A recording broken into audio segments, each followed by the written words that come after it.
Travis, you are the club's sustainability officer, but we're here today to talk about something that you do outside of work in your free time, and something which the club will be supporting going forward as well. Yeah, so whenever I'm not at the club helping to hopefully improve our environmental credentials, I'm often out on the roads or out on the trails gravel cycling. And that's kind of a cross between mountain biking and road cycling. So basically imagine a road bike just with slightly thicker tyres, and I compete at that at a semi-professional level. So I travel all over Europe and around the world in these competitions, and my main focus for this year is the Gravel Earth Series, where I want to be top 10 in the world at this discipline of cycling. So, yeah. And thankfully, we don't need to imagine that bike because you've actually got one behind you, which of course, we can. Yeah. Tell us a little bit about the bike, if you can.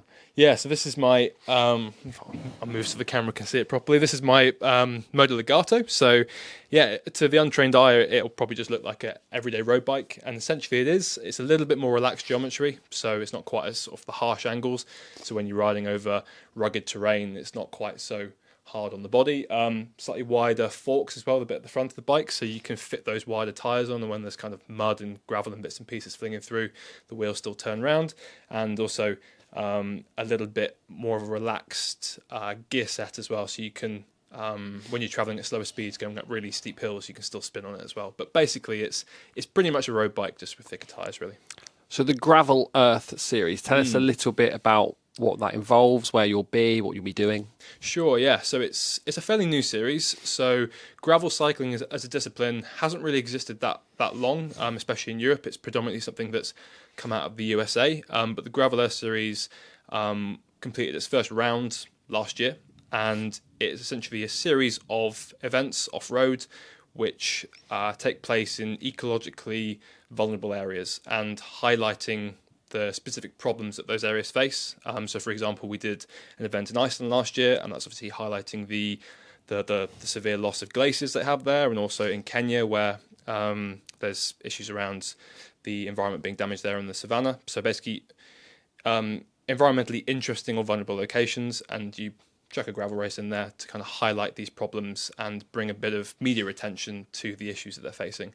And I think this year there's over a dozen races, and basically your top 4 results from those events carry points, and obviously the more points you have overall, the higher up the leaderboard that you go. And there's 2 different tiers of races. You've got Gravel Earth Series Global and Gravel Earth Series Regional, depending on which event.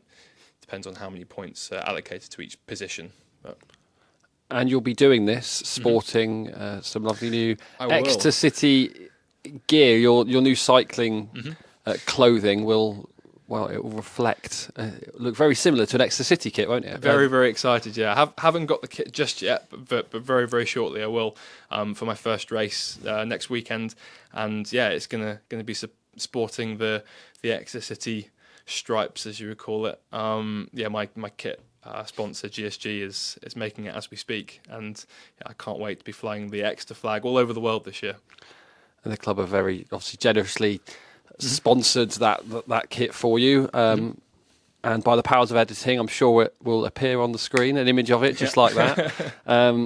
What's it mean to have the support of your employers behind you on this one? It's amazing, honestly. Like, it's firstly completely unexpected, but secondly just the pride, I think, and it'll add an extra couple of watts, and hopefully give me a good boost in races, especially when the going is getting tough, and I've got the stripes of the club on my back. And I think it also shows kind of the club's commitment to the sustainability agenda that we're slowly creating here at Exeter City. And I think it nods towards actually how on board everybody is. And it's not just myself that's working hard towards that. There's various team members throughout the club who are really engaged and on board with that kind of journey. And I think this kind of partnership, if you want to call it, like, embodies that. Obviously one of my overarching aims is to try and get as many people riding bikes as possible, and that's kind of a fitness thing, but also from a sustainable transport perspective is brilliant.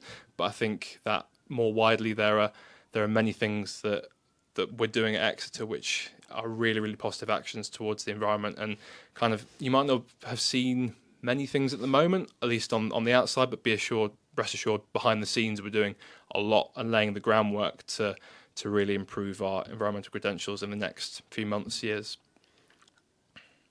Of course, it's a competition that takes place in lots of different areas, Yep. which will involve a lot of travelling.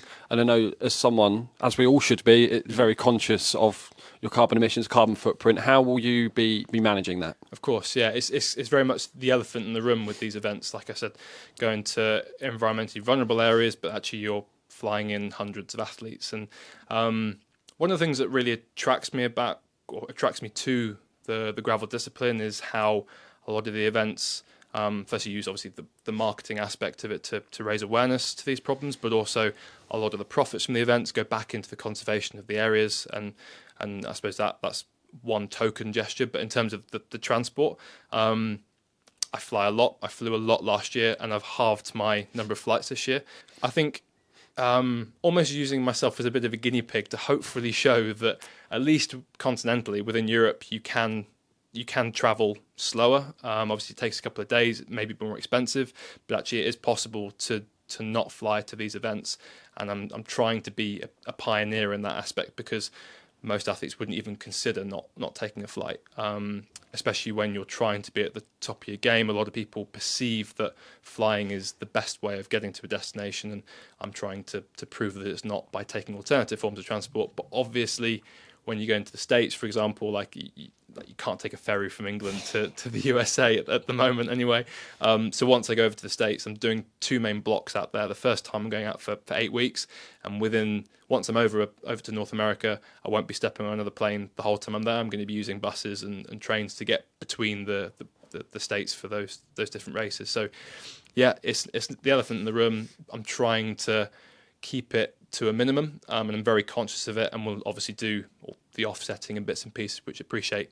It's a bit of sticking a plaster on the emission side of things, but it's better than nothing still. So yeah, it's a work in progress, and I'm also going to be sharing just how many carbon, or how much CO2 each journey I take generates as well, to really highlight to hopefully my following actually how much better it is to have an EV or instead of a combustion engine car, or travel by high-speed rail instead of flying, that kind of thing. So bringing a bit of awareness to the issue as well. Just finally on that then, how can the Exeter City fans follow your journey and your racing? Yeah, well, I guess the easiest way is just to follow me on social media. So it's just my name, Travis_Bramley, on Instagram and various other socials. But also follow Exeter City, as I'm sure we'll be sharing plenty of cool shots, hopefully in awesome locations across the year, with me sporting the Exeter City stripes.